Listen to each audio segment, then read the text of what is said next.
Hello and welcome to the After Sermon Podcast, where we look at a Bible topic, character, or concept.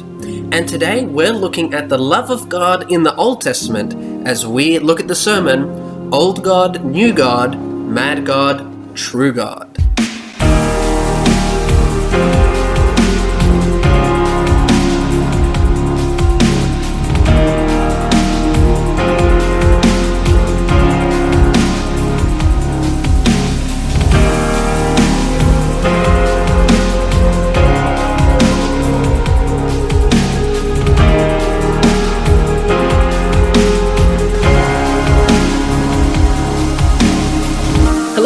Welcome to this very spooky episode of the After Sermon Podcast. Now, you might be wondering, why is this a spooky episode? Because this will be forever and officially dubbed as the Cursed, or the, the Cursed After Sermon Podcast episode. And before I tell you why, I'm going to introduce my guest. We have with us Kira-Leigh Josie. Hello. And, Kira, why is it that this episode is so frightening, so dreadful, so scary, so spooky? Why is this? Well, people always say, people ask, why do bad things happen to good people? That is true. And I think this may be the penultimate example. Nothing else can compare. In the fact that we have tried to record this podcast episode 2 times before. Yes. Not once, but twice. And now this has spanned multiple months as well. I believe the first time was in November, late November. I believe so, yeah. Yep. Second time was last week. But what's happened is both times my phone just has not recorded. And so Christopher was able to record a beautiful one-sided conversation with himself that he obviously couldn't put up on the internet because that's just embarrassing. So hopefully third time's the charm. Hopefully. And we've just never had these technical difficulties before. Like, we have had very early days when we were recording our first, second, or third podcast, one of those, our audio space had just maxed out on what we were using to record about halfway through. So it recorded about half of our conversation, and then the last half was just us talking by ourselves in a room to no one. That's almost the saddest part, is the only difference between it being a podcast and just a sorry, sad conversation is one little recording device. That's it. That's so true. It's the wonders of technology. And I think I've mentioned this on the podcast before, but ASP has always been a podcast of humble beginnings and continues to be so. We don't have any official or fancy recording equipment. And the first few episodes were just me, like Jesse, Jai, Mitchell, Michael, just us sitting in some stools in my bedroom in a circle, all trying to lean in and talk into this little Zoom recording mic. Like, that was it. And if that Zoom recording mic was not there, it would just look so dumb. Just a weird conversation. It would just be a weird conversation that we're having in my bedroom, which usually I'd just be like, get out, everyone get out. This is not your space. This is mine. Give me privacy. But you put a recording device in there, like, everyone, come on in. Everyone, come on. Let's have a chat. Let's have a good old chat. So, everyone listening, thank you, because you are the dividing line between us being a podcast and just me and Kira talking about nothing, really. Yeah, it's been really weird. Yeah, so thank you for joining us, and we hope that this podcast is well worth the wait. And I think it will be. I think this podcast is probably one of the most important topics that we're going to talk about, because it is a huge issue that a lot of people have when trying to both come into the Christian faith initially, but also many Christians have ongoing throughout their spiritual journey. And usually these are kind of questions that you'll wrestle with as you're developing your faith through teenagehood and young adulthood. But these questions also come around all through all sorts of different spiritual life stages. So it's really a really important topic to talk about, and that's why we have chosen to persist. After the second recording flopped, we were just like so done. We were like, let's just do it next week. Let's get it out of the way, because we wanted to be in a good headspace when we recorded this, because we know the topic is so important. And we wanted to get it out to you as soon as possible, because we've been sitting on it for so long now, just due to complications. So we think it's well worth the wait. We hope you guys are really blessed as we kind of dive into this topic a bit more. And with that said, we're also going to be trying out a new kind of style, a new format for the podcast, as opposed to whoever preached the sermon taking a group through kind of information he's found.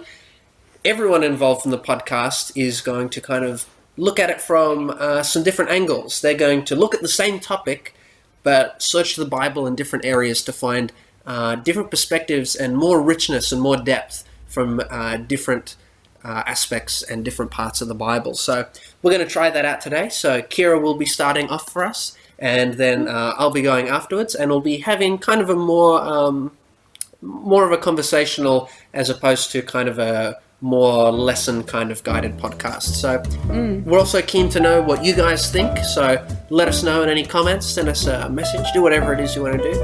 And with that said, let's get into our quick recap.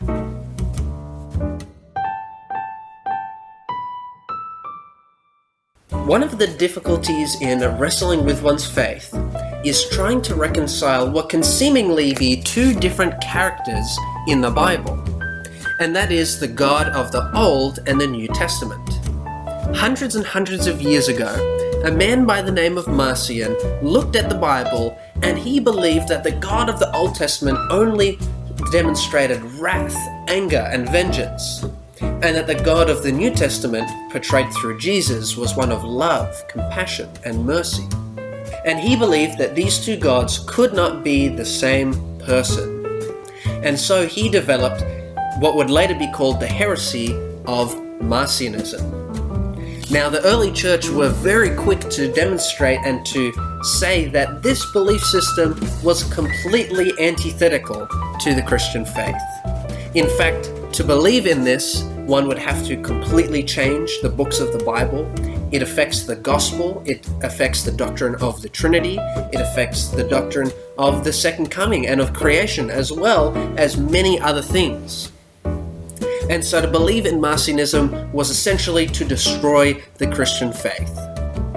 And yet, today we see many people still trying to propose the idea of Marcionism, that the God of the Old and New Testament are two different people.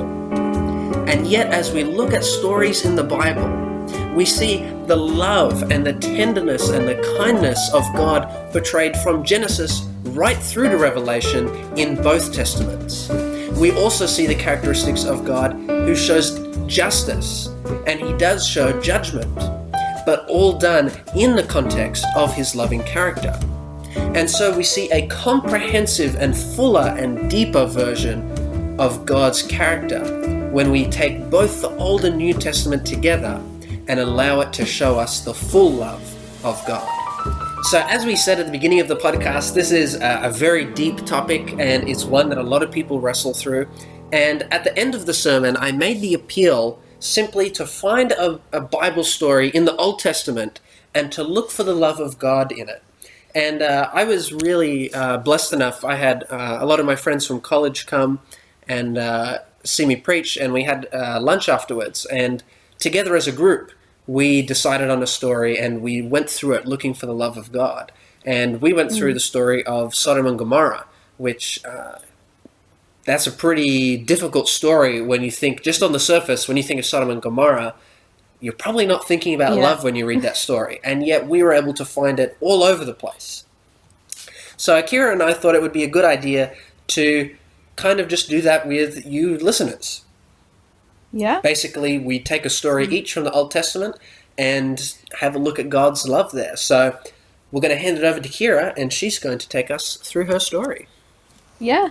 So I'm super excited because as Christopher was talking about, I was part of that group of people who saw him preach and then was at that picnic afterwards studying, and I got a lot from that experience. So I'm really excited to sort of replicate it again, except this time it's just me alone in my room talking through the power of the internet. So um what the story I decided to look at is the flood, and it's in the first part of the Bible, right at the very beginning, Genesis 6.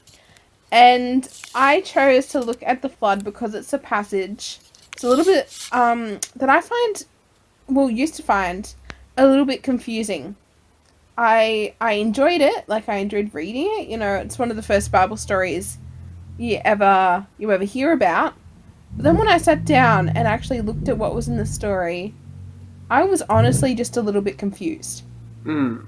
And to add on to that, this story is actually what a lot of I'm not sure what to call them. People who, write books. They're atheists. And they write books against believing in God. Yeah. Yeah. So people like Richard Dawkins, and all that crew. This is one of the main stories that they will pull out when they talk about the God of the Old Testament being wrathful and vengeful. So we're gonna jump into it, and we're gonna see like where God's love actually is in this story, because surprisingly it's, well, I mean, not so surprisingly, I guess, but it's there, it big time. So we're gonna jump into Genesis 6, and we're gonna get to exploring that. Oh, pardon me.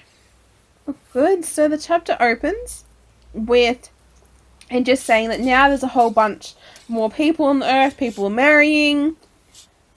And God looks down and he makes this pretty big statement in verse 3. Christopher, do you have your Bible up?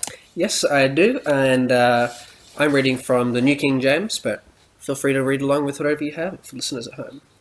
It says, "And the Lord said, My spirit shall not strive with man forever, for he is indeed flesh, yet his days shall be 120 years." So this is pretty big, right? God's putting a timestamp on how long humanity is going to last for. 120 years. Which, to us, seems like quite... It's weird. It seems like both a long time and not a long time. Yeah, that's right. Yeah. But I was just thinking, with the lifespans that it says that these people had back then, this was actually just a small fraction of their life, really. Which is interesting. But quite a while, really. That's not to jump the gun too much, but I always find it interesting that those, I suppose, critics or skeptics, whatever you want to call them, that you mentioned earlier, they'll point to the story of the flood and go, "Oh, look at God, he just wants to wipe everyone out." But right from the get-go, God says, "But I'm going to give them over 100 years." That is so much time to... Yeah, massive warning bell. That is a massive warning bell. He gives them a huge heads up of the imminent danger that they face, really only because of their own stubbornness. So, even from the get-go, I'm like, oh, yeah, God's giving them so much time, and he's being so patient by giving them 120 years. Like, most people today live to 80, so we'd be, if God said to me, "Hey, Christopher, you got 120 years to live," oh, yeah, thank you, yes, please. That'd be amazing. True. And, when I need my students to change their behavior in my classroom, they get 5 seconds. Yeah. So it's, a bit different. So, that's so true. God's giving a huge amount of warning. Verses 4 and 5, I think, are very interesting. And so I'm just going to read those out. The version I'm reading from is the New International Version. So, verse 4, "The Nephilim were on the earth in those days, and also afterwards, when the sons of God went to the daughters of humans and had children by them. They were heroes of old, men of renown." So we're going to stop there for a moment, and we're going to pause on probably, the word that jumps out the most. And in this case, it is Nephilim. Ding, right? Yeah. And this is a word that people love to get caught up on. And love to get stuck on. And if you want to, you can watch hours and hours of conspiracy theory content about who these people were, what they looked like, what they did, how they were born, whole bunch of stuff. And it's a rabbit hole that I implore you not to go down. And that's only for me. So, but, the Nephilim are only mentioned one other place in the entire Bible, other than this chapter. And so people use it as, they take it as this big mystery to solve. Mm. So whether they're the children of angels, fallen angels and people, or different races of people, not sure. To me, it doesn't really matter. That's what I think. Yeah, so the verse is definitely not trying to give you like an extra peek into the lore or the mythology of the Bible. It's not trying to sate your nerdy cravings for extra details. See, I was gonna say, I suppose we could cut this out. I'm just saying this because I feel like being a know-it-all. But in the book of First Enoch, which is not included in the Bible, it was decided that it wasn't inspired. Well, particularly because it was written in about, I think, like 400 BC. So that's like exactly, and 2,000 years after Enoch lived. Yeah, exactly. That's big problem, big time gap there. But this is where the character of the Nephilim make relatively frequent occurrence and expanded on greatly. But that's not part of the canonical Bible that we use today. But yeah, I don't know where this is going. Fun fact, Kira. But we're just gonna say, okay, Nephilim, whatever. Verse 6. The Lord regretted that he had made human beings on earth, and his heart was deeply troubled. So it's verse 6. And when I first read this, I was like, hang on a sec. In my translation, it says the Lord regretted. You only regret something if it's a mistake, right? Hmm. That's the way we work, I think. Yeah. We do something, we're like, oh, that didn't go very well. Then we have regrets. And that's, I was sitting there, I was confused when I was first reading this, like, really deeply. I was like, did God regret that he made people? Like, what's going on? But looking deeper into the meaning of that word, that original Hebrew, it lines more closely up with the idea of, being sorrowful or, feeling sad that all of this suffering is happening. Yeah. And so he's deeply troubled. Particularly... Sorry, you go. No, keep going. I was just going to say, particularly because we're in chapter 6 of the Bible. Yeah, it hasn't been going for that long. There's 10 generations gone, basically. Yeah, and in my Bible, it's 1, 2, 3, 4, 5, 6, 7. 7 pages in, and God's like, these people are the worst. Like, they are so what are evil. They doing?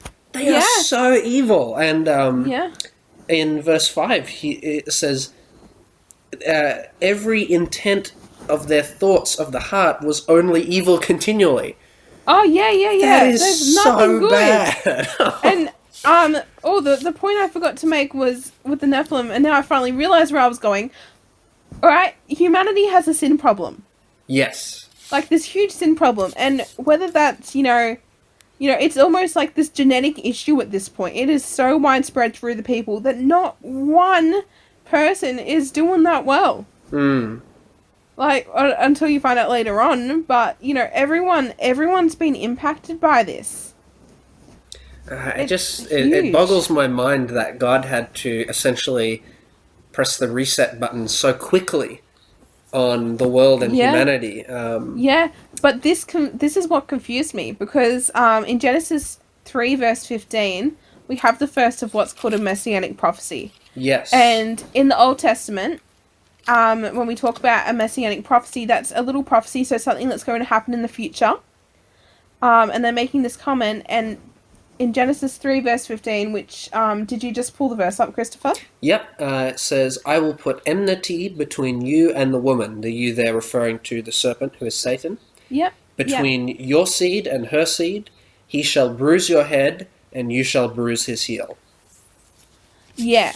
So that's like the first little bit in the Bible that points towards Jesus. The idea of the serpent representing sin and Satan being crushed by the man, right?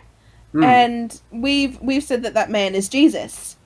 And so in Genesis 3:15, when sin first comes into the world, God already has this rescue plan. Yeah.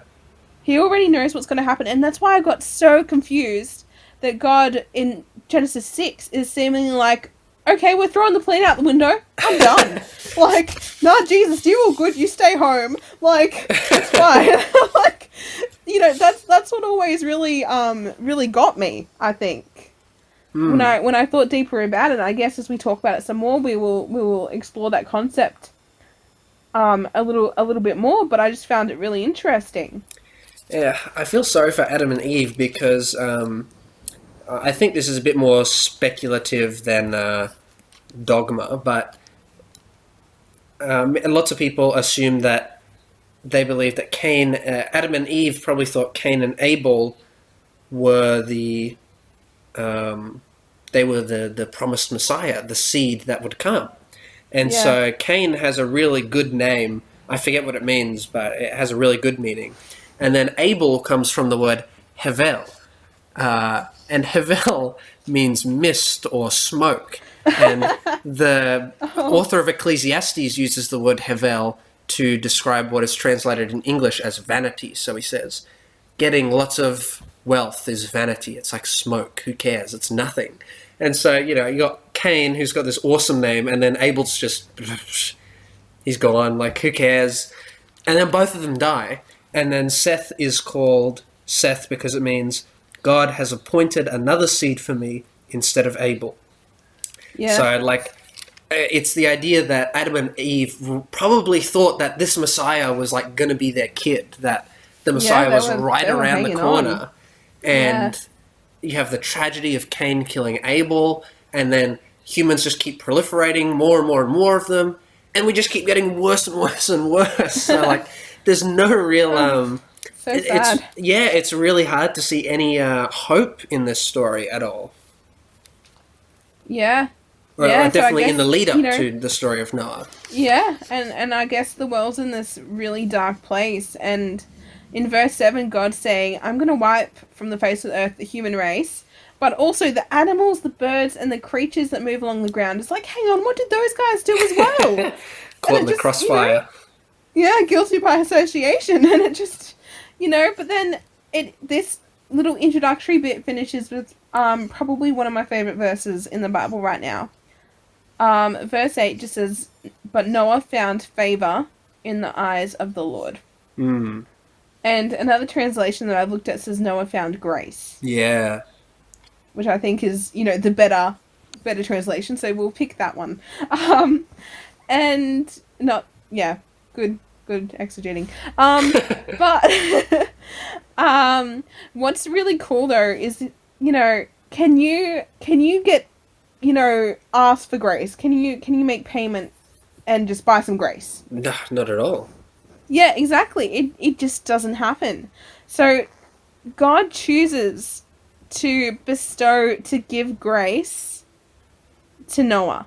Mm. And it goes on to tell us in verse 9 that Noah's a righteous man, he's blameless, and he walks with God. But we know that Noah is no saint. Yes. And, and we've just heard that every inclination of the human race is evil. It's bad.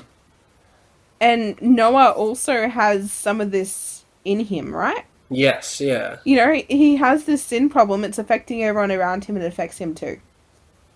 And yet he chooses to walk faithfully with God. Mm. So it seems like here's a world where everyone else has chosen to abandon God, but Noah's still holding on. That's the way I interpreted it, right? Yeah, yeah. So God, and I'll just do the Kira paraphrase version for the next few verses. Great. God basically chats to Noah and he says, hey, here's what's going to happen. I'm going to destroy this earth. So everyone's going to be gone. But the good news is, it's going to start again. And we're going to have this covenant, this promise. It's going to be all good. We're going to start again. And then tells him to build an ark. Now, just take a moment. Nobody has ever seen rain before. Nobody has seen, like, huge bodies of water, really. Like, it's very possible Noah's never even seen an ocean or anything, right? Yeah. Maybe he's seen a lake. I mean, they have to get water from somewhere. But still, right? So, and he's told, yep, it's going to flood. They do not have the word flood in their vocabulary. This is not an idea that was spread. And yet, this is what God tells Noah, and Noah's like, okay, we're going to build an ark. Man. And so he goes, and he builds this ark. Far and out. It's crazy. Like, he does everything just as God tells him. And it takes him years to build this ark. It takes him basically the entire time, right? All of this, how long did God say people had? Again? 120 years. Yeah. Takes him all this time. And all throughout this time, Noah is preaching and he's telling the people around him what is going to happen. Because, people would have walked past and said, hey, Noah, still building that ark? Yep, still believe that a giant flood's gonna come and wipe out the entire world? Yep. And so Noah probably dealt with that daily for 120 years.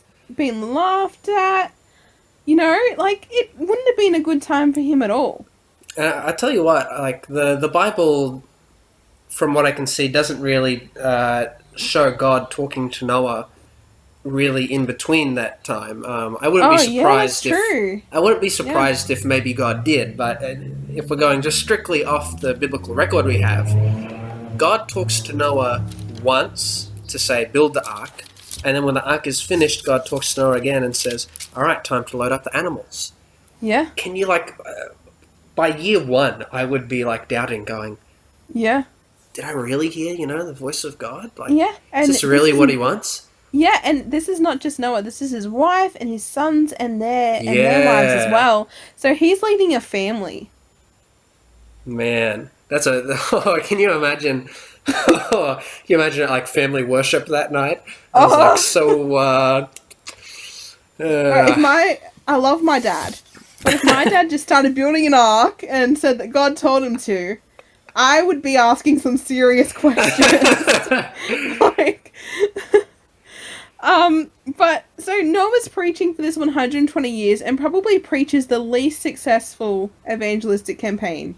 Yeah, that's true. That you could possibly do. And yet he isn't discouraged. He just keeps building the boat and keeps preaching. Yeah, he keeps going.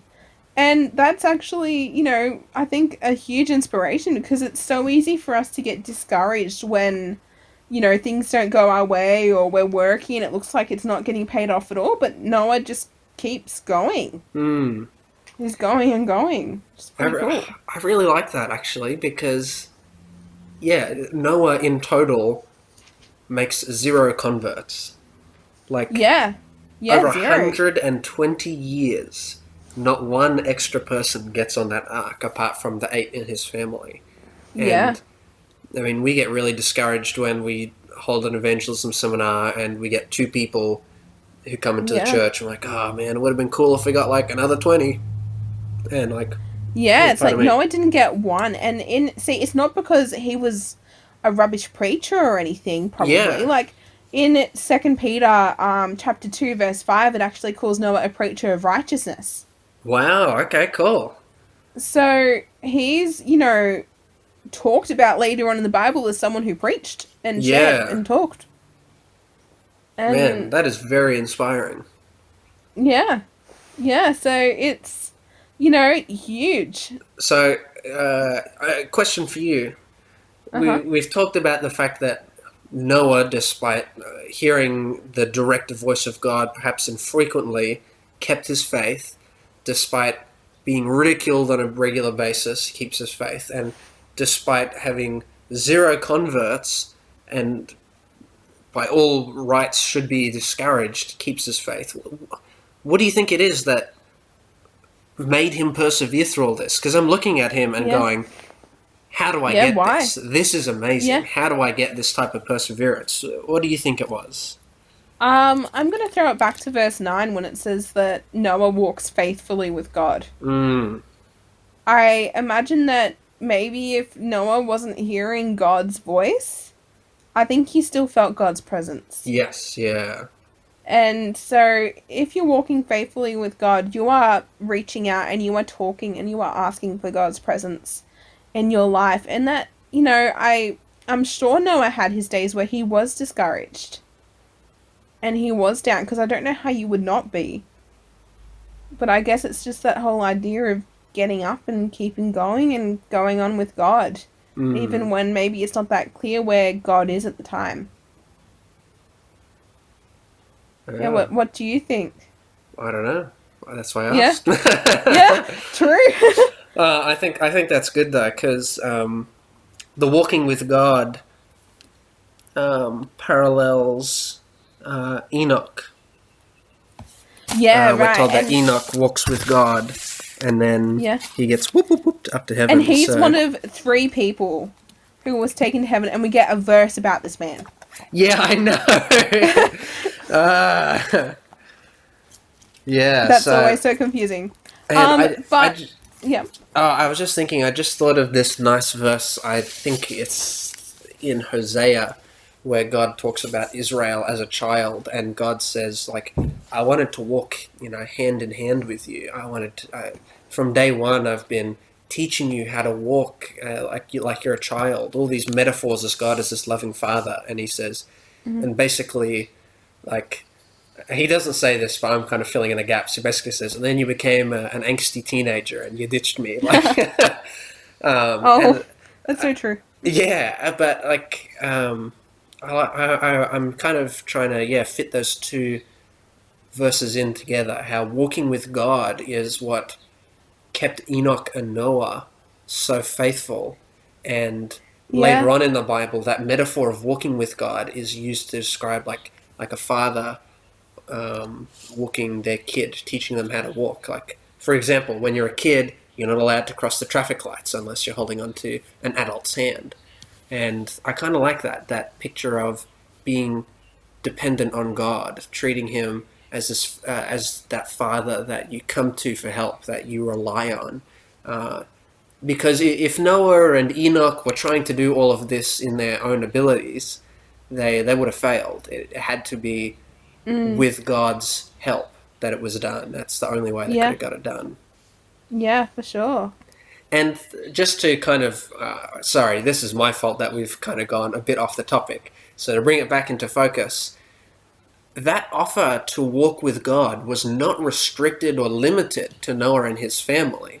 That Mm, would have been freely open to anyone to do, but everyone chose to reject that offer that God made. So yeah, God's not exactly. being exclusive here. He's not trying to say there's a limited amount that I'm allowing to be saved.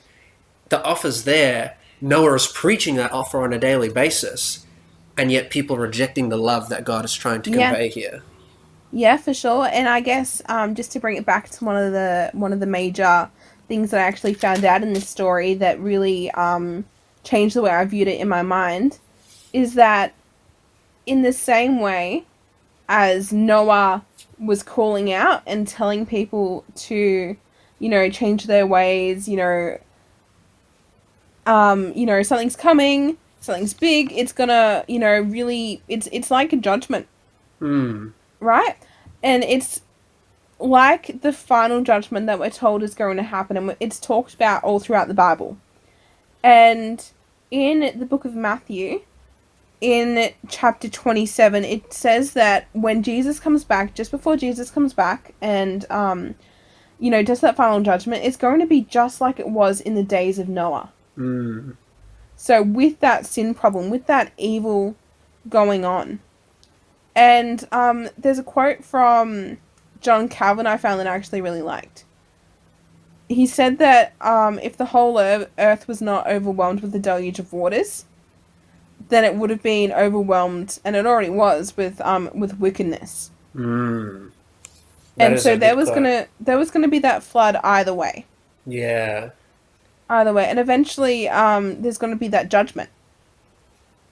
But what's really cool is that God's gonna come and it's gonna be a flood of his righteousness and of his glory. Mm. If that makes any sense. No, That's just yeah, I me got throwing it you. out there. Um, but so I think that's pretty cool. And so the only way to get through that judgment and the way for us to, get to heaven is just to have faith in Jesus. Just to get on that ark, which is Jesus for us in this situation, Yeah. which I think is pretty cool. So this entire story points to what that final judgment will be like. And And then, no, go yeah. for it, go for it. I feel like I might be about to steal your thunder, so I was gonna put the layer. I was about to put the other layer on top of it, go. but Do it. Let's do it. yes. So, in Revelation, we're told, and I'm sorry that I don't have the exact verses, but if you want them, happy to provide them. It talks about how there's going to be this new earth, this new creation, and I was so confused with this story in the flood because I was thinking, what did the animals do? What did the plants do to get drowned? Like, what did all of these things deserve? But what's really cool is that God's saying here, I'm going to wipe from the face of the earth the human race. But later on, he's talking about how he's going to start a new creation and this new earth, and it's going to be, perfect and amazing again. And that's what God was doing in this story. He was, Mm. it's creating this new earth and this new situation. Except in Revelation 21 as well, it talks about this. He's not going to wipe the human race from the face of the planet. That's not happening. He's going to wipe the tears from our eyes instead. Mm. And so I just found that really cool. I forget where I heard this, but it hit me so hard.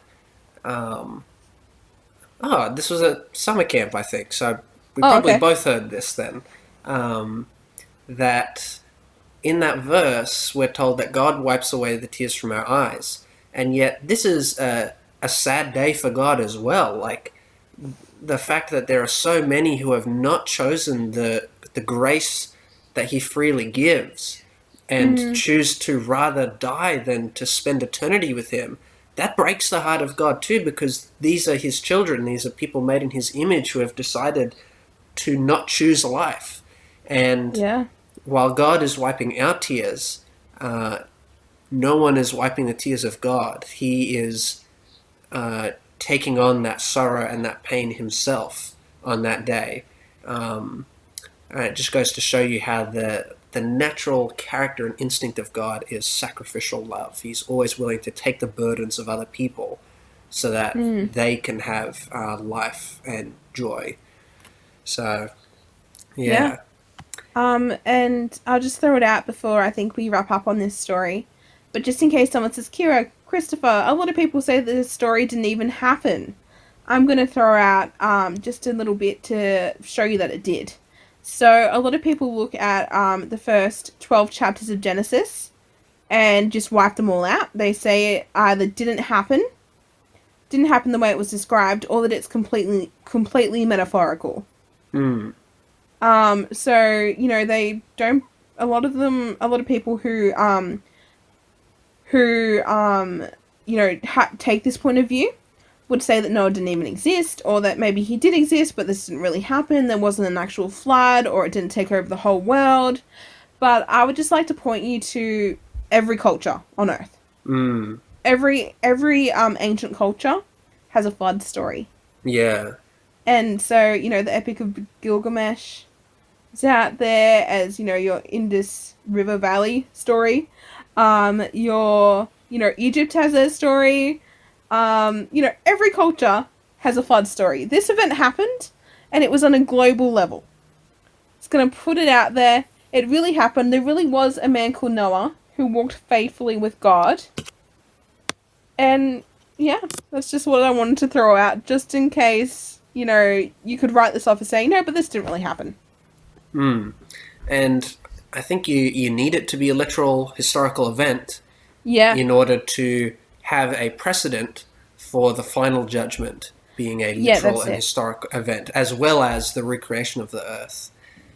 So it talks about the earth being covered in water, and then from there God creates the earth. And then here in Genesis you have it again, the world is covered in water, and from there God recreates the earth. And the symbol of the ark, that of Jesus being the only way to avoid the final judgment and to find that grace and salvation that God offers. So even this story is pointing forward to the cross and to the love that Jesus shows as he dies for our sins there. Yeah. Exactly. So I learned a huge amount from getting into this story, and so I hope all the listeners, maybe you took something new out of it, maybe you want to study more into the story. I think that's awesome, and that's really important to wrestle and to really dig into these stories. Awesome. All right. Well, listeners, guess what? That is just part 1 of our series of Old God, New God, Mad God, True God, because, guys, it's already 42 minutes. That is a regular podcast episode. You bet we're going to milk this. You bet it's going to be a 2-parter. So, we'll do our... Oh, Kira, do you have any recommended readings for people if they want to learn more about this topic? Anything about the flood, anything about God's love, whatever it is? Oh, well, just having a quick think, I would recommend big time that you do what we talked about in the beginning, which is choosing a passage for yourself and hopefully studying into it with different people. And what's really cool is that we at Mighty Warrior Ministries are more than happy to study through a passage or a story with you as well. I would also... Yeah, that's true. Yeah, just a subtle plug. I would also recommend that you get into it again. I think reading the story over yourself to make sure that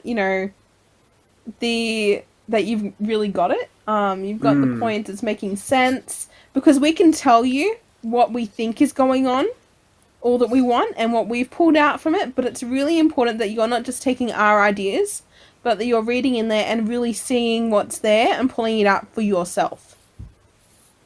Awesome. Yeah, what about you, Christopher? Anything you want to slide in there that you already knew about? Or? I don't have any recommended readings, but I do have a quick plug, and that is, at the moment, my younger brother Daniel is researching a sermon all about the flood and its parallels with the final judgment and with Jesus. So looking at what is usually called the type and antitype. So by the time this episode comes out, you'll have to wait a little bit. But if you're listening to this in the past, maybe that episode is already out. So I'll put I'll put a link in the description to that sermon when it comes out, as well as the podcast for it, because I'm sure that'll be a great discussion, and we can go even more in depth with this topic of the flood. So I was going to say, get Daniel on. Yeah, he knows what's going on. Get all this good stuff about this very good story. So, look, thank you everyone for joining in and listening with us on the cursed episode of the After Sermon podcast. Next week we will be accompanied by some all-stars, one might call them, because it just doesn't make sense not to live for fun. Your brain gets smart, but your head gets dumb. There's just so much to do, so much to see, and so much wrong with taking the back streets. Oh, what? Yes, that is right. We will be blessed with the presence of Donkey from Shrek himself as we look at the next episode of the podcast, and I'm like half not even joking about that. So I was so confused, because I was like, I don't believe there's any other guests. Like, what's happening? So make sure you join us on that amazing part 2 of our episodes, and we hope you've been blessed as we've looked at the topic of God's love in the Old Testament. With that said, have a good one and good night. Good night.